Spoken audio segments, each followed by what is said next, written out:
Assalomu alaykum. Sabah ovozliq asarlarni yoqtirib anglashingizlarni qarshi olamiz.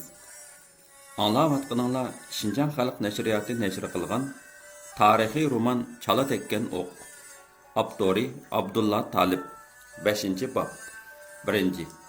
Yoz davlat, qish mehnat degandek, mana hash-pash degicha zimiston boshlanib ketdi. Qo'l ilkida yo'q namoratlarning beshida turmush g'imi kuchayib, hammomlarda, navoiyxonalarning atrofida dugdiyishib yurishyapti. Qishni chiqarish Shamshiddinning oilasi uchun texmo qiyin bo'lmoqda edi. Irpondan ayrilgandan keyin samovarxona ro'noq topolmay qoldi.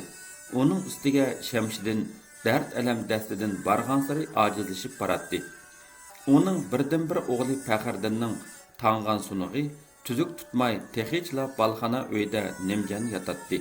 Yozning tizigi qishda dora degandek, kichik qiz Jamilamning targan tizaklari amdi qish qiyinchiligida qolgan oilaga birdan-bir yiqilg'u bo'lib kelyotadi. Imotsiz bu oilaga amdi bo'lak chora yo'q edi. Shamshiddin hatto tizaknimi ayab, to'la chog'larda balxana darisi yiniga kelib olib, oftob sunib miskin holda o'ltiradi. Biroq qishning oftobi dushmanning kulkisichilik degandek anchimi jonga dal bo'lolmaydi. Mushundaq ig'ir paytlarda Cho'lpon har damla dadasining dardiga darmon bo'lishni izlaydi. U rujak to'yida mo'nglinib o'ltirgan dadasining qishiga kelib, "Dada, men yetkarga berib dop setib kelay. Uyda ya un, ya yog' yo'q", dedi. Shamshiddin beshini ko'tarib qizining bosh oyog'igacha bir qarab, deb ulug' kichik tinib olgandan keyin un chiqarmay o'ltirdi. "Dada", deb yana ta'kidlaydi Cho'lpon. "Beshingga tartqudak yog'lig'ing yo'qmidi, balam? Tala tuziga ashundoq chiqsang, xaloyiq nima der, qizim? Beshimda oddiy bo'lsa-mu yog'liq turibdi-ku?" Cho'lpon uyning iqtisodiy ig'irchiligini dadasiga ochiq dedi. Buni anglab Shamshiddin ko'zini ching yumib olib jimib ketdi. Cho'lponmu qishida o'ltirganicha xiyol surib, ya qo'li ishga bormidi, yoki dadasidan neri bo'lolmadi. Musibat kunlaridek jimjitlik hukm surayotganda eshik urildi. Balaxonadan ildam tushgan Cho'lpon eshikni ochdi. "Assalom qizim, sizga xush xabar." 50 yoshlar qarzini olgan ayol kulib kirgan peti Cho'lponni quchoqlab mag'ziga so'yib ketdi. Ayol yana so'zini takrorladi. "Sizga joncha xush xabar akeldim. Menga nima so'yinchi berasiz?" Cho'lpon ayolning so'zligiga ishinatdi. Uningga mung-zarini to'kib, ichqarnini bo'shtib oladi. Ayol aslida Faxriddinning sunug'ini saqaytish uchun Irpon boshlab kelgan usta tengqchi edi. Mushu munosabat bilan bu ikki yoshning orasida vafodor bir ona bo'lib qolgan edi. Shunga Cho'lpon xush xabarning tegi taktiga darhol yetdi-da, mag'zi villada qizirib, butun vujudiga o't tashqandek bo'lib, yuraklari simoqdek o'ynab ketdi. Lekin u yanila bilmaslikka silib, "Ana, qanday xush xabar? Avval desizlar, so'yincha sildan aylansin", dedi va uning quliqiga asta pichirlab qo'yibla, ishtik balxonaga chiqib maraladi. U dadasining peshin namoziga o'ltirganligini ko'rdi-da, darhol orqasiga qaytdi. Xush xabarni anglash taqozoligida balxona palampaylardan yiqilib tushishga tas-tamas qoldi. "Dadam namozda ekan, ana. Angacha ikkimiz so'zlashib o'tirayli. Qani desizlar, qanday xush xabar?" "Yo'q, osonlikcha demayman. Avval so'yinchisini desizlar, qizim." "Ma'qul, ana. Sizlar nim desizlar shu?" Ayol bu yetim qizni buningdan ortiq intizor qilmaslikni o'yladi-da, xush xabarni yetkazdi. Irpon bu uyga 200 qo'ycha naq pul Cho'lponga maxsus xat avatgan edi. Cho'lpon xushalligida qin-qiniga patmay qoldi. Bo'libmi xat ichidagi so'ygu qo'shoqlarni o'qigandan keyin uning qalbida umid shamlari yongan edi. "Yozdim bu salomimni Shaydulla degan tog'din, kun-tun ko'yiman o'tda ashu ayrilgan chog'din. Osmonga qarab oqshom Cho'lpon izladim tangda, bilmay yurakim qoptu samovardagi dangda. Ahuning ko'zi o'ynoq, sizning ko'zingiz shuncha, qandoq tugagay kunlar biz qaytib ko'rishkicha."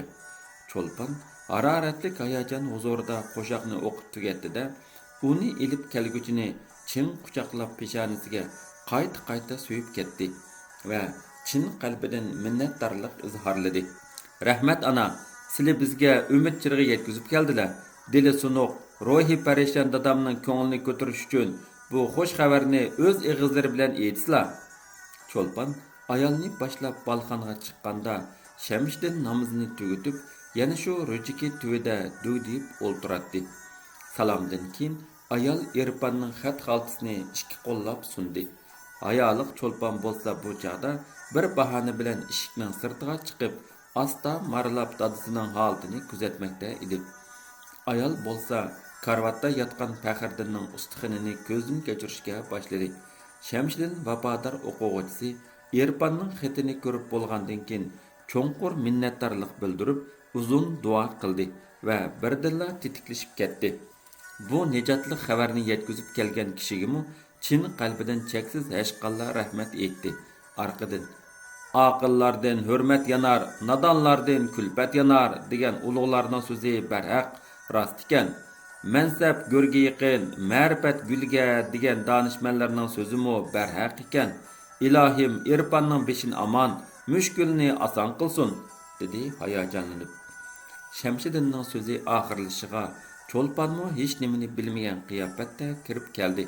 Irfan akang pul avatibdi qizim, dedi ata pulni sunib. Cho'lpon höppida qizardi. Ikkinchi, Cho'lponning qo'li apchil bo'lib, turmushni tejashlik bilan boshqaratdi.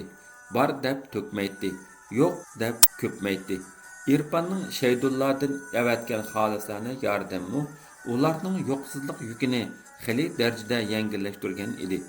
Shamshiddin bo'lsa o'z e'tiqodi bo'yicha qanoatning osti oltin deb barni ayimay, yo'qqa kaymay kun o'tkazatdi. Biroq yetib yeyishga tog' to'shimabdi degandek, Irfandan kelgan xemir turuchmu so'zilgan qishning sarfiyatiga sarmoya bo'lolmaydi. Bosh bahor kelgan bo'lsa-mu, jonga tegadigan sovuq shamol kunda degidek ko'ngilni bezor qiladi. Samovarni hiligacha yurishtirib ketolmayotgan Shamshiddin aman ichi tit bo'lib yuratdi. Qashqarning qishi oz, sovuq atiyaz degan rasta, mana qarmamdigan judunni, ya qo'l ishqi bormaydi, deydi u pat-patla mushu so'zni takrorlaydi. Oltin qarzning qistishi uning beshini xuddi tugman teshidek besib, yurakini azmakda edi. U vaqtdan burun holdan ketib, yuzlariga qatma-qat qo'riq tushib, tini bo'shashmoqda edi. Bir kuni u hasrat ichida muңlanib, yolg'iz o'ltirgan chaqda to'satdilla karvonbeshi Nasriddin heliqi sallaliq soqolni boshlab kirib keldi. Ular salomdan so'ngra bargan peti to'rdan o'rin elib, akavrlarcha o'ltirdi. Nasriddin bugun beshiga so'latlik tuluk tumoq, uchisiga uzun terika chapan, putiga xurum o'tuk kiyib, chapinining ustidan gul bilan kashlangan anjancha chekan ro'mol bog'lab olgan edi. Romanning orqa tarafdagi ikki sag'risigacha besib turadi. Shamshiddinning ko'zlari aloq-jaloq bo'lib, a'zoyini g'ujda titrak bosdi-da, pagada un chiqarmay qetibla qoldi. Peqir tijorat bilan yiroq safardan yaqinda kelishim, kelsam qadinas xotinom qazo qilib u dunyoga ketibdi, dedi Nasriddin so'z boshlab. Nasriddinning so'zi oyoqlashmasdilla mulla so'z qistirdi. Alaykumulloh, shundoq bo'ldi. Adamni jini qosh bilan kirpik arlig'idilar. Bir tiniqdan qoldiqmi, tuginimiz shu. Jon bor yerda qazo bor emasmi? Eliqi hindi savdogarlari oltin qarzimizni kunda degidek suylab jinnimga tegivyotidi. Shuni bo'ynimizdan saqit qilib bo'lmasmikin? Taqsir, dedi karvonbeshi nashtar tili bilan. Shamshiddin muңlanib o'ltirib deydi. Hozir mening turgan turqimmi shu. Mening qarz so'lguchligim yo'q, taqsir. Nasriddin orqasiga bir g'adivilib, takabburona talaffuzda dedi. Berib yomon bo'lg'icha, bermay yomon bo'l degan rost ekanda, taqsir. Nasib berganning holi xarob, qolur daftariga qarab bo'ldi ekan-menda. Orqadilla mulla xushomat bilan so'z qistirib, Nasriddin boy to'g'ri aytdi, taqsir. İlişte hay hay, berişte vay vay desek bo'lmaydi-da, dedi. Bu so'zlarni Shamshiddin erensiz o'tkazib Biroq Nasriddinning qo'rsqida yana boshqacha jin borligini u texi bilmaydi. Nasriddinning o'zimi hozircha buni ig'izdan chiqarishga petnolmadi-da, oxirida bo'ladi o taqsir. Biz buguncha yenib turayli, lekin olmoqning barmiki bor, chiqmoqning tushmiki, dedi-da uzab mengishdi. 6-bob. Vaqt o'tgan sari Shamshiddinning ruhiy holati bo'lakchilar o'zgarib, kechasi jo'ligak, kunduzi so'zligak bo'lib qoldi. U azobda bukchilgan edi. O'lmakning ustiga tepmak degandek, ahvolning tigi taktini bilmagan ba'zi odamlar uni Shamshiddin savdoyi deb zanglik qildigan bo'ldi. Rost, demisimi u hozir dard alam dastidan savdoyi bo'lib qolay degan edi. Bo'libmi keyingi kunlardan buyon kechasi o'g'ri yo'lda qo'yar, qaroqchi cho'lda deb jo'yilib, noli faryod qiladi. Bugun kechidimi shundoq parishon tush ko'rib, qora bisib o'yg'anida kirpik qaqmay tong otqizdi. Ana dahshatlik ladoq yo'li. Ikki tarafi osmon palak, egiz tog', o'ttirsi hang jilg'a, qo'rqinchli qorong'u. Qayoqdandir bir turkum qaroqchilar xanjarlarini yalanglatib quyundek kelyotdi. Mallar bulandi. Dahshat. Xudoyim jinimizga panoh ber, panoh ber. Shamshiddin mushundoq jo'ylib uxlayolmaydi. Atsi yuz ko'zlari ishib, qalpoqlari qo'rqoq yarasi bilan qoplanib ketadi-da, behush bo'lib ingrab yotadi. U o'zining bu ruhiy azobini bolalarining dili barham yemisin deb yanela yoshirin saqlaydi. Shunga cho'lpon ko'p chog'larda dadasidan xotirjam bo'lib, xili umidvor edi. U faqat Irfanning o'tidala o'rtanatdi. U har kechasi boshqacha shirin tushlari bilan rohatlanatdi. Takkiga beshini qo'ya qo'ymayla Irfandan kelgan qo'shoqni esiga oladi-da, uning vujudi gulxan bo'lib yonatdi. Meni ham oilamizni cho'qim Irfan qutqizdi deydi u. O'zining muhabbatiga ishonch bog'lab, mushundoq chin rishta bilan cho'g'dek qizirib ketgan uning yurak tomirlarida seyrlik so'ygidan madar olgan issiq qon jo'sh urib kuchli isyon qiladi. Gohida uning xiyol qushi muhabbat vodilarida uchgandek, Irfan bilan rohatlanib saylida yurgandek shirin hislar quchqida uzatdi. Gohida ishiq haroratidan vujudi qizib ketadi-da, birda o'ng'a, birda solga avrishimdek to'lg'anadi. Uyqusi kelmagan sari tal-tal chochlarini bir buzib, bir o'rib o'ynab yotadi. Atush tog'laridan urug'an sho'x shamollar Bashkiram bog'larini aralab o'tib, go'zal Qashqarning miskin bir balxansi darasidan kirib, cho'lpondan iborat bu g'amguzar qizning kang peshonasiga tushib turadigan manglay chichini xuddi maysini tavratgandek yelpib turadi. Rujakdan qipash tushgan to'lin oyning oltin sho'lisi uning sumbul chachliq siyoqiga texmi go'zallik yassini qo'shib, uni ba'ayni buyuk ravaq ustida so'zilib yotgan hur pari simasiga sahib qiladi. Cho'lpon har atigini hammadan baldur o'yg'onatdi-da, tashtakdagi gullari bilan malika bo'ladi. Xiyol kechadachilar gul saharda deydi u. Demismi hozir uningga xiyol bilan gul amak edi. Qish ketib illiq bahor kelishi bilan Shamshiddin og'riqchanligiga qaramay samovarni qaytadan ishqa silish ko'yiga tushdi. Qanchalik uxlasang shunchalik och qolasan deb o'z-o'zini qamchilaydi u. Cho'lpon bo'lsa Irfanga manzur kelgidek doppa ko'yda gul nusxalarini tanlash bilan band edi. "Achan doppasini tikeversin qizim", dedi Shamshiddin Jamilaga.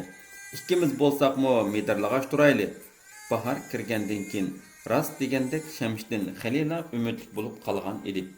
U aralab, "Umid yashnitdi, g'am qaqshtidi" deb Jamilaning ko'nglini yasab samovar ishiga uni hamkorlashtirmoqchi bo'ladi. Shundaq kunlarning bir oqshimi Shamshiddin xiyol bilan o'ltirgan bir paytida taladin qiri kishining qattiq yo'tallariga qo'shilib oyoq ovozi anglandi va eshikmi urildi. Bu chog'da balxonadan tushgan cho'lpon tuvanki uyning eshigi oldida turgan cho'ng yoshliq bir bir ayol kishiga uchrashdi. Ayolning qo'ltig'ida bir yo'g'on dasturxon bor edi. Shamshiddin kelib eshikni ochdi-da, mehmonlarni uyiga taklif etdi. Cho'lpon qo'rinib balxonaga chiqib ketdi. Bu kelgan mehmonlar xuddi Aqtamning chalmisi yomon, odamning lalmisi degandek Nasriddin karvonbeshining cho'lpon uchun avatgan elchilari edi. Ularning raptarini ko'rgan hamon ota bolaning tangla arvoyi ushdi. Cho'lponning pok va g'uborsiz qalbini bir damda yana ig'ir g'ashlik bosdi. U bir ozdan keyin as-hoshini yig'ilib, to'xta. Dushmanni kunduzi o'yla, kechasi payla degan ota bovlarimizning so'zi bekor bo'lmasa kerak, dedi ichida. U yenik qadam ilib, palam-paydin asta pastga tushdi va boyqi mehmonlar kirib ketgan uyning eshigiga quloqini yoqdi. Taqsir, bugun huzurlariga deydi sallaliq soqol, soning quyruqidek pompaygan soqolini qo'l barmoqlari bilan tarab va qapoqdan suv quyilgandek nasoz kulib, elchilik uchun kelyapmiz. Mana bu Nasriddin Karvonbeshining dasturxoni. O'zlariga ma'lum bo'lganidek, Karvonbeshining qadinasi xotini qazo topgandan keyin uning mol dunyosi qarg'uvchisimi bo'lmag'ach chichilib yetibdi. Shunga bizning xolis maslahatimiz bo'yicha cho'lpon qiz ashu mol dunyoga ega bo'lsa, madamiki bug'doyning banasida qarmoq suv ichgandek, janoblarimo g'urbatdan bir yo'li xalos tepib, oltin qarzlarimo bo'yinlaridan saqit bo'lib ketdi emasmi? Elchi dallalning bu chayon so'zlarini eshik sirtida turib, xufiyana anglayotgan cho'lponning butun vujudi tikanlashib, o'zini bosolmay qoldi. Shamshdin texmo kuchli g'azabga keldida, achchiq ta'ni bilan "Bozakni bozak qilmasa, qiyomatda so'riq bor" degan tamsil rost ekanda taqsir. Yog'och qozonda bir qitim osh pishadiganligini obdan bilib oldim. Men amdi kechkichila salog'i ketgan qarindishim bo'lavermayman, dedi. Saqalliq elchi yana gap yo'rg'iltib. Taqsir, o'pkalarini besib olsizlar. Pitni ochiqida chaponni o'tqa tashlashga bo'lmas. O'ynab so'zlasangmi, o'ylab so'zla degan gap bor-da, dedi. Bo'ldi bas. Burun aldanganlarimizmi yetarlik. İçidan urib, o'pkisini qaqmoqchi bo'lgan qapqonga amdi desimayman. Bir kuni bo'lmasa, bir kuni bizgimi haqiqat chiriqi yenib qolar. Shamshiddin suhbatni uzib tashlamoqchi bo'lib edi, lekin jinning qasdi shaptulda bo'lganidek, Karvonbeshining bu lalmalari xo'jayindan keltirib oladigan naftin mahrum bo'lmaslik uchun ro'di payliq bilan bezirib turib oldi. Taqsir, haqiqatlarining dastisi oltinga bektiklik, o'zlarini turayotgan uy bilan haqiqat o'rdisining oraliqi bakiroq. Meningcha ta'turlik qilmay, fursatni g'animat bilsizlar obdan bo'ladimkin. Hammani tushunyapman. Alam ustixondan o'tib, jon hulqumga kelib qolgan hozirgi paytimda texmi tushunyapman. Menga amdi haqorat kunimdan saodatlik o'lim a'lo. Men hargizmo ma'suma qizimni o't xitirib, uning uvalliqi dardan tortolmayman. Ishning chinga chiqib ketayotganligini ta'minlagan sallaliq soqol pastqarga tushib, kuchuklangili turdi. Biz bir-birimiz bilan iq kelishmaydiganlardan emas taqsir. Biz bu ishlarni keyincha yana so'zlashaylik. Xayr, omon bo'lsizlar taqsir. Elchilar dasturxonni qoldirib chiqib ketmoqchi bo'ldi. Shamshiddin ogohlantirib, dasturxon qaysi tarzda kelgan bo'lsa, yana shu bo'yicha qaytib kelsin, dedi. Qaynoq suv ich, ko'ngling tinch. Ko'nglim bundan keyin xotirjamlikni xohlaydi.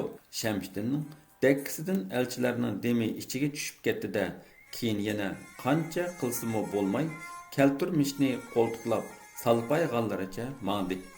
6-bob tugidi.